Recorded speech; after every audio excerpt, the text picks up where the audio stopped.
2026 সালের জাকাত দেওয়ার সঠিক নিয়ম। জাকাত কার উপর ওয়াজিব? কে জাকাত দিবে? 2 নম্বর, জাকাতের নিসাব কত? কত টাকা থাকলে জাকাত দিতে হবে? জাকাত তার উপর ওয়াজিব হবে। 3 নম্বরে, জাকাত কত টাকা দিতে হবে? 4 নম্বরে, জাকাত কাদেরকে দেওয়া যাবে? 5 নম্বরে, জাকাত ও ফিতরার মধ্যে পার্থক্য কি?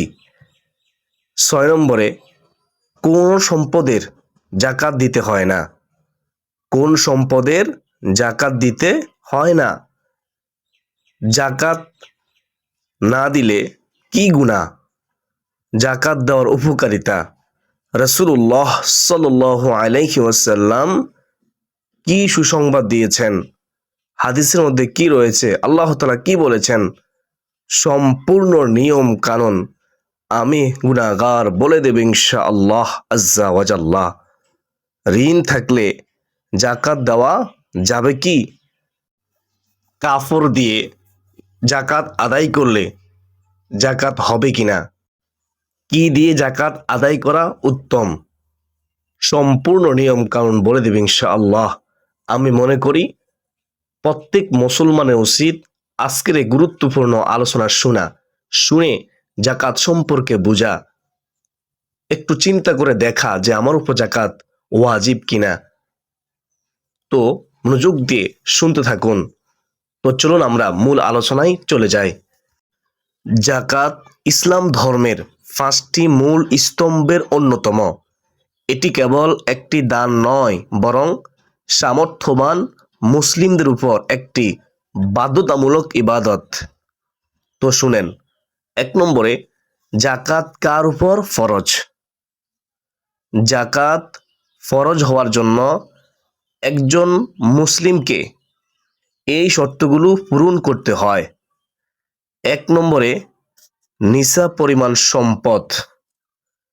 শুনেন মনোযোগ দিয়ে, সম্পদের পরিমাণ একটি নির্দিষ্ট সীমায় পৌঁছাতে হবে। 7.5 ভরি স্বর্ণ অথবা 52 ভরি রূপার পরিমাণ যদি তার কাছে থাকে, তাহলে তার উপর জাকাত দেওয়া কি ওয়াজিব, ফরজ। অথবা 52 ভরি রূপা অথবা 7.5 ভরি স্বর্ণের সমমূল্যের পরিমাণ টাকা যদি তার কাছে থাকে, অথবা স্বর্ণ, রূপা, টাকা সব মিলে যদি নেশাব পরিমাণ সম্পদের পরিমাণ হয়ে যায়, তাহলে তার উপর জাকাত ফরজ। নিসাব পরিমাণ সম্পদ হয় 1 নম্বরে বুঝলাম। 2 নম্বরে, 1 বছর অতিবাহিত হওয়া, আর ওই নেশাব পরিমাণ সম্পদ 1 বছর অতিবাহিত হতে হবে। শুনেন, নেশাব পরিমাণ সম্পদ নিজের মালিকানায় পূর্ণ 1 চন্দ্র বছর থাকতে হবে, নিজের মালিকানাভুক্ত হতে হবে, নিজের হতে হবে। 3 নম্বরে, ঋণ মুক্ত হওয়া, প্রয়োজনীয় ঋণের অতিরিক্ত নিসাব পরিমাণ সম্পদ থাকতে হবে, তাহলে তার উপর জাকাত ফরজ হবে, সে জাকাত আদায় করবে। ঋণ হিসাব করে দেখতে হবে তার কত টাকা ঋণ আছে। ঋণ বাদ দেওয়ার পরে মূল যে টাকা রয়েছে, স্বর্ণ রূপা রয়েছে, সব মিলিয়ে হিসাব করতে হবে নেশাব পরিমাণ হয় কিনা। 7.5 ভরি স্বর্ণের বাজার মূল্য ওই টাকা পরিমাণ হয় কিনা, অথবা 52 ভরি রূপার সমমূল্য টাকার পরিমাণ হয় কিনা। হিসাব করার পর যদি দেখে হয়, তাহলে তার উপর জাকাত ফরজ। আশা করি সকলে বুঝতে পেরেছেন।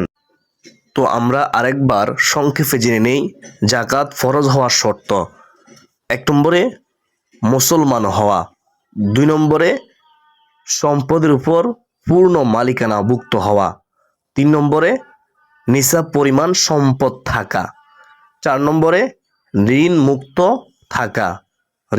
থাকা। 5 নম্বরে, বছর পূর্ণ হওয়া। এ হচ্ছে জাকাত ফরজ হওয়ার 5টি শর্ত। আর এই সম্পদ অবশ্যই মৌলিক প্রয়োজনের অতিরিক্ত হতেই হবে। ইসলামী শরিয়া অনুযায়ী লাখে কত টাকা জাকাত আদায় করতে হবে? 1,00,000-এ 2,500 টাকা জাকাত দিতে হবে। উদাহরণস্বরূপ মনে করেন আপনার কাছে সব মিলিয়ে 3 লক্ষ টাকার সম্পদ আছে। স্বর্ণ, রূপা, নগদ টাকা, জমানো টাকা সব মিলিয়ে আপনার কাছে 3 লক্ষ টাকা আছে। তো আপনার জাকাত আসবে 2,500, 2,500, 5,000, তারপরে 2,500, 7,500 টাকা আপনি জাকাত দিবেন। এত টাকা আপনার জাকাত আসবে, গরিব অসহায়ের মাঝে বিলিয়ে দিবেন। এটা উদাহরণস্বরূপ, এভাবে জাকাতের হিসাব করবেন। লাখে 2,500 টাকা। আশা করি সকলে বুঝতে পেরেছেন। জাকাত কাদেরকে দেওয়া যাবে? খুব গুরুত্বপূর্ণ প্রশ্ন। শুনেন, এর জবাব আমি বলে দিচ্ছি। পবিত্র কোরআনে সূরা তওবার 60 নম্বর আয়াতে জাকাত গ্রহণের জন্য 8টি নির্দিষ্ট খাত উল্লেখ করা হয়েছে। স্বয়ং আল্লাহ তাআলাই বলে দিয়েছেন যে এই 8টি খাতে যারা আছে তাদেরকে জাকাত দিতে হবে। 1 নম্বরে ফকির, নিঃস্ব, অসহায়। 2 নম্বরে মিসকিন অর্থাৎ অভাবী, তাদেরকে জাকাত দিবেন, তারা জাকাত পাওয়ার হকদার। 3 নম্বরে জাকাত আদায়ে নিয়োজিত কর্মজীবী, যারা জাকাত আদায় করে তাদেরকে আপনি জাকাত দিতে পারবেন। 4 নম্বরে মুসলিমদের সাহায্যের জন্য, তাদের অনেক সাহায্যের প্রয়োজন, সহযোগিতার প্রয়োজন, তাদের পাশে দাঁড়াতে পারবেন জাকাতের টাকা দিয়ে, তাদেরকে জাকাতের টাকা দিতে পারবেন। সুবহানাল্লাহ। 5 নম্বরে দাসের মুক্তিপণ, আপনি একটি দাস মুক্ত করবেন, ওই মুক্তিপণ আপনি দিতে পারবেন জাকাত থেকে। সুবহানাল্লাহ। 6 নম্বরে ঋণগ্রস্ত ব্যক্তিকে জাকাত দিতে পারবেন। ওই ব্যক্তি অনেক ঋণী, অনেক ঋণ তাকে আপনি জাকাত দিয়ে সাহায্য করতে পারবেন, সহযোগিতা করতে পারবেন। এদিকে খেয়াল রাখবেন। 7 নম্বরে আল্লাহর পথে মুজাহিদ যারা, তাদেরকে আপনি জাকাত দিয়ে সহযোগিতা করতে পারবেন। 8 নম্বরে বিপদগ্রস্ত মুসাফির, যেই মুসাফির বিপদে পড়ে গেছে, সে মুসাফিরকে আপনি সহযোগিতা করতে পারবেন, তার পাশে দাঁড়াতে পারবেন তাকে জাকাত দিয়ে। আশা করি সকলে বুঝতে পেরেছেন। এই 8টি খাতের বাইরে জাকাত দেওয়া যায় না। অনেকে প্রশ্ন করে থাকেন, মাদ্রাসায় জাকাত দেওয়া যাবে কি? মাদ্রাসায় জাকাত দেওয়া যাবে, মনে রাখবেন। তবে শর্ত হলো জাকাতের টাকা কোনো গরিব ছাত্র, অসহায় ছাত্র বা ব্যক্তির মালিকানায় তামলিক দিয়ে দিতে হবে। লিল্লাহ বোর্ডিংয়ের গরিব ও এতিম ছাত্রদের খাদ্য ও পোশাকের জন্য এই টাকা ব্যবহার করা সবচেয়ে উত্তম। সুবহানাল্লাহ। কিন্তু মাদ্রাসার ভবন নির্মাণ, জমি ক্রয় বা শিক্ষকদের বেতন হিসেবে সরাসরি জাকাতে টাকা দেওয়া জায়েজ নেই। অনেকে প্রশ্ন করে থাকেন, কাপড় বা শাড়ি, লুঙ্গি দিয়ে জাকাত আদায় করা জায়েজ কিনা? শুনেন, এর সঠিক জবাব খুব গুরুত্বপূর্ণ একটি বিষয়। কাপড় বা শাড়ি, লুঙ্গি দিয়ে জাকাত আদায় করা জায়েজ হলেও এর মাধ্যমে প্রকৃত অভাবের প্রয়োজন মেটে না এবং সাধারণত নিম্নমানের কাপড় দেওয়া হয় বলে আলেমগণ একে অনুচিত বা হাদিস বিরোধী কাজ মনে করেন। জাকাত নগদ টাকায় দেওয়াই উত্তম। আবার বলতেছি, জাকাত নগদ টাকায় দেওয়া উত্তম, যাতে গরিব ব্যক্তি তাদের পছন্দ মতো প্রয়োজনীয় জিনিস কিনতে পারে, তাদের প্রয়োজন মেটাতে পারে, তারা উপকৃত হতে পারে।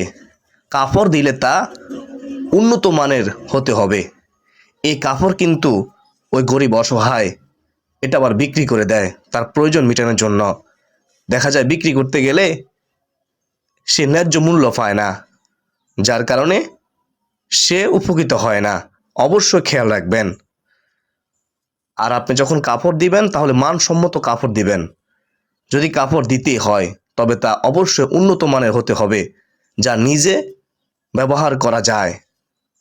সস্তা ও নিম্নমানের কাপড়, শুনেন, অধিকাংশ ক্ষেত্রে জাকাতের নামে সস্তা, কম দৈর্ঘ্যের বা নিম্নমানের কাপড় দেওয়া হয়, যা অসহায় মানুষের উপকারে আসে না, বরং তা উপহাসের শামিল হয়ে যায়। অভাবী মানুষের প্রয়োজন ও পছন্দকে প্রাধান্য দেওয়া জরুরি। শুধু সস্তা কাপড় ধরিয়ে দেওয়া সঠিক নয়, এটা জাকাত হয় না রে ভাই। নগদ টাকা উত্তম, মনে রাখবেন। ফতুয়া অনুযায়ী নগদ টাকা দেওয়া সবচেয়ে উত্তম, সবচেয়ে ভালো, কারণ এতে অভাবী মানুষের নিজের প্রয়োজন অনুযায়ী খরচের স্বাধীনতা থাকে। সে খরচ করতে পারে, নিজের প্রয়োজন মেটাতে পারে, তার যা যা প্রয়োজন সে কিনতে পারে। সংক্ষেপে, প্রচলিত সস্তা কাপড়ের মাধ্যমে জাকাত না দিয়ে ওই টাকা বা সমমূল্যের অর্থ অভাবীদের দেওয়া উত্তম, যা তাদের প্রকৃত অভাব দূর করতে সাহায্য করবে। আশা করি বুঝতে পেরেছেন। খুব গুরুত্বপূর্ণ বিষয়, আপনি যখন জাকাত দিবেন তখন আপনি কোথা থেকে জাকাত দেওয়া শুরু করবেন? প্রথমে আপনি কাকে সবচেয়ে বেশি অগ্রাধিকার দিবেন? শুনেন, আমরা কিন্তু এখানে একটা ভুল করি। আমার নিজের ভাই অসহায়, আমি আমার ভাইয়ের পাশে দাঁড়াই না, তাকে আমি সহযোগিতা করি না জাকাতের টাকা দিয়ে। আপনি জাকাত দিচ্ছেন, জাকাত উল্লেখ করতে হবে না, মনে মনে জাকাত দিচ্ছেন এটা ধারণা করলে হবে, নিয়ত করলে হবে। আপনি খুশি মনে আপনার ভাইকে সহযোগিতা করুন। সে অনেক ঋণগ্রস্ত, তার পাশে দাঁড়ান, তাকে আপনি জাকাতের টাকা দিয়ে সহযোগিতা করুন, সেজন্য তার ঋণটাকে পরিশোধ করতে পারে। আপনার আত্মীয় স্বজনের মধ্যে যদি গরিব অসহায় থাকে, তাহলে তাকে সর্বপ্রথম জাকাত দিতে হবে। তাদেরকে আপনি প্রথমত অগ্রাধিকার দিতে হবে, তারপর অন্যান্য মানুষকে দিবেন। এটা হচ্ছে সঠিক নিয়ম। আশা করি বুঝতে পেরেছেন। অনেকে প্রশ্ন করে থাকেন, জাকাত ও ফিতরার মধ্যে পার্থক্য কি? শুনেন মনোযোগ দিয়ে। জাকাত সম্পদের উপর ভিত্তি করে দেওয়া হয় এবং নিসাব পরিমাণ সম্পদ 1 বছর হাতে থাকতে হয়, 1 বছর মেয়াদি হতে হয়, নিজের মালিকানাভুক্ত হতে হয়। ফিতরা, শুনেন, সদকাতুল ফিতর সম্পর্কে। রমজানের শেষে ঈদুল ফিতরের আগে মাথাপিছু নির্দিষ্ট পরিমাণে খাদ্য বা তার সমমূল্য দিতে হয়। এতে সম্পদ 1 বছর থাকা বাধ্যতামূলক নয়। আশা করি বুঝতে পেরেছেন। অনেকে প্রশ্ন করে থাকে, কোন সম্পদে জাকাত দিতে হয় না? শুনেন, এর জবাব হচ্ছে নিজের ব্যবহারের ঘর বাড়ি, নিজের ব্যবহারের ঘর বাড়ি, আসবাবপত্র, ফরিদেই বস্ত্র, ব্যক্তিগত গাড়ি এবং যন্ত্রপাতি, এগুলোর উপরে জাকাত ফরজ হয় না। পরিবারের ভরণ পোষণের প্রয়োজনীয় সামগ্রী। আশা করি বুঝতে পেরেছেন। প্রিয় দিনদার মুসলমান ভাই বোনেরা, ঋণ থাকলে জাকাত দেওয়া যাবে কিনা অনেকে প্রশ্ন করে থাকেন। শুনেন, ঋণগ্রস্ত ব্যক্তির উপর জাকাত ফরজ হওয়ার ক্ষেত্রে মূল সম্পদ থেকে তাৎক্ষণিক পরিশোধযোগ্য ঋণের পরিমাণ বাদ দিয়ে নিসাব পরিমাণ সম্পদ থাকলে জাকাত দিতে হবে। অর্থাৎ 7.5 তোলা সোনা বা 52.5 তোলা রূপা বা সমমূল্যের টাকা থাকলে, সব মিলে যদি নিসাব পরিমাণও হয়, তাহলে তাকে জাকাত দিতে হবে। যদি ঋণ পরিশোধের পর নিসাব পরিমাণ সম্পদ না থাকে তবে জাকাত ফরজ হবে না। তবে দীর্ঘমেয়াদী কিস্তির ঋণ থাকলে পুরো ঋণ বাদ না দিয়ে চলতি বছরের কিস্তি বাদ দেওয়া যায়। আশা করি বুঝতে পেরেছেন। স্বামী স্ত্রী যদি উভয়ে নেশাব পরিমাণ সম্পদের মালিক হয় আলাদা আলাদা, তাহলে আলাদা আলাদা জাকাত আদায় করতে হবে। স্ত্রী জাকাত স্ত্রীকে আদায় করতে হবে, স্বামী জাকাত স্বামীকে আদায় করতে হবে। যদি স্বামী ইচ্ছা করে তার স্ত্রীর জাকাত হিসাব করে আদায় করে দেবে, তাহলে স্বামী স্ত্রীর জাকাত আদায় করতে পারবে। অথবা স্ত্রী যদি চায় তার স্বামীর যে জাকাত, সে জাকাত সে আদায় করে দিবে, তাহলে সেও আদায় করতে পারে। মোট কথা হলো, যে নেশাব পরিমাণ সম্পদের মালিক তার উপরে জাকাত ওয়াজিব, জাকাত ফরজ। সে যদি আদায় না করে তাহলে সে গুনাহগার হবে। 2026 সালের বর্তমান বাজার দর অনুযায়ী কারো কাছে নিত্য প্রয়োজনীয় খরচ ও ঋণ বাদ দিয়ে যদি 2,30,000 টাকা বা তার সমমূল্যের সম্পদ 1 বছর সঞ্চয় থাকে, তাহলে তার উপর জাকাত ফরজ হয়। আবার বলতেছি, 2,30,000 টাকা বা তার সমমূল্যের সম্পদ 1 বছর মেয়াদি হলে, তার মালিকানায় থাকলে তার উপর জাকাত ফরজ হয়। আশা করি বুঝতে পেরেছেন।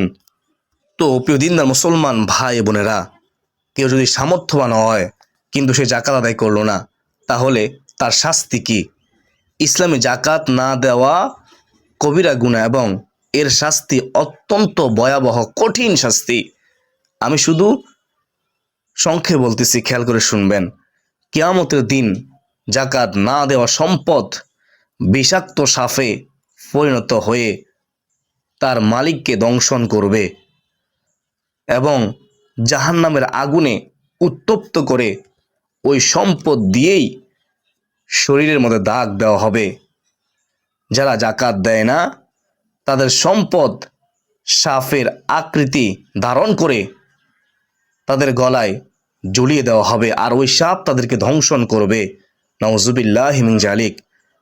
তো যারা সামর্থ্যবান আছেন, একটু ভাবুন, চিন্তা করুন, আপনি কি এই শাস্তি সহ্য করতে পারবেন? কত কঠিন শাস্তি। সঠিক নিয়মে সঠিকভাবে জাকাত আদায় করুন, তাহলে এই শাস্তি থেকে আপনি বাঁচতে পারবেন। আল্লাহ তাআলা আমাদের সবাইকে, যারা সামর্থ্যবান আছি, জাকাত দেওয়ার তৌফিক দান করুন। সঠিকভাবে সঠিক নিয়মে একমাত্র আল্লাহকে খুশি করার জন্য জাকাত দেওয়ার তৌফিক দান করুন। সকলে বলি আল্লাহুম্মা আমিন। আপনি কি জানেন শরীরের হক কি? শরীরের হক হচ্ছে রোজা। আর সম্পদের হক কি? সম্পদের হক হচ্ছে জাকাত। জাকাত দিলে সম্পদ কমে না। জাকাত আরবি শব্দ, যার অর্থ হলো বৃদ্ধি হওয়া। আপনি যখন জাকাত দিবেন, আপনার সম্পদ পবিত্র হবে, আর ওই পবিত্র সম্পদের মধ্যে মহান আল্লাহ তাআলা বরকত দিবেন। আপনার সম্পদ বৃদ্ধি করে দিবেন কে? আল্লাহ। কৃপণতা করলে কখনো সম্পদ বাড়ে না। আপনি যখন সঠিক নিয়মে সঠিকভাবে জাকাত দিবেন, তখন আপনি নিজেই দেখতে পারবেন যে আপনার সম্পদের মধ্যে আল্লাহ তাআলা বরকত দিচ্ছে, আপনার সম্পদ দিন দিন বাড়তেছে। যতক্ষণ পর্যন্ত আপনি সঠিক নিয়মে সঠিকভাবে জাকাত দিবেন না, ততক্ষণ পর্যন্ত আপনি আল্লাহ তাআলার পক্ষ থেকে বরকত পাবেন না। যদিও আপনি সম্পদ দেখতেছেন, অথচ শান্তি পাবেন না। তো সঠিক নিয়মেই জাকাত দিতে হবে। হাদিসে রয়েছে, পার্থিব জীবনে জাকাত না দেওয়ার কয়েকটি শাস্তির কথাও এসেছে। হযরত বুরাইদা রাদিয়াল্লাহু তাআলা আনহু থেকে বর্ণিত, রাসূলুল্লাহ সাল্লাল্লাহু আলাইহি ওয়াসাল্লাম বলেছেন, যে জাতি জাকাত দেওয়া থেকে বিরত থেকেছে, আল্লাহ সে জাতিকে দুর্ভিক্ষে আক্রান্ত করেছেন। নাউজুবিল্লাহি মিন জালিক। দুর্ভিক্ষ নেমে আসে জাকাত আদায় না করলে। ইবনে ওমর রাদিয়াল্লাহু তাআলা আনহু থেকে বর্ণিত, একদিন রাসূলুল্লাহ সাল্লাল্লাহু আলাইহি ওয়াসাল্লাম আমাদের কাছে এসে বললেন, হে মুহাজিররা, তোমরা 5টি বিষয়ে পরীক্ষার মুখোমুখি হবে, তবে আমি আল্লাহর কাছে প্রার্থনা করতেছি যেন তোমরা তার মুখোমুখি না হও। কোনো জাতির মধ্যে প্রকাশ্যে অশ্লীলতা ছড়িয়ে পড়লে তাদের মধ্যে মহামারীর মতো প্লেগ রোগ ও এমন রোগ ছড়িয়ে পড়ে যা এর আগে কখনো দেখা যায়নি। কোনো জাতি ওজন ও পরিমাপে কারচুপি করলে তাদের উপর দুর্ভিক্ষ নেমে আসবে। শাসকদের নিপীড়ন ও কঠিন বিপদ নেমে আসে। কোনো জাতি জাকাত না দিলে তখন আসমান থেকে বৃষ্টি বর্ষণ বন্ধ করে দেওয়া হয়। আবার বলতেছি, আমার নবীজি বলেছেন, কোনো জাতি, কোনো গোষ্ঠী যদি জাকাত না দেয়, তাহলে আসমান থেকে বৃষ্টি বর্ষণ বন্ধ করা হয়। যদি চতুষ্পদ জন্তু না থাকতো তাহলে কখনো বৃষ্টিপাতই হতো না। ইবনে মাজা শরীফ, হাদিস নম্বর হচ্ছে 4259। তাই আসুন আমরা হিসাব করে সঠিকভাবে জাকাত আদায় করি। আল্লাহ আমাদের সবাইকে পরকালে কঠিন শাস্তি থেকে রক্ষা করুন। সকলে বলি আল্লাহুম্মা আমিন। তো আমি মনে করি যেহেতু আজকের ভিডিওটি অনেক গুরুত্বপূর্ণ ছিল, তাই আপনারা শেয়ার করে দিবেন। আপনার একটি মাত্র শেয়ার অসংখ্য মানুষ জাকাত সম্পর্কে জানবে, সঠিক নিয়মে জাকাত দিবে ইনশাআল্লাহ। তো শেয়ার করে দিবেন।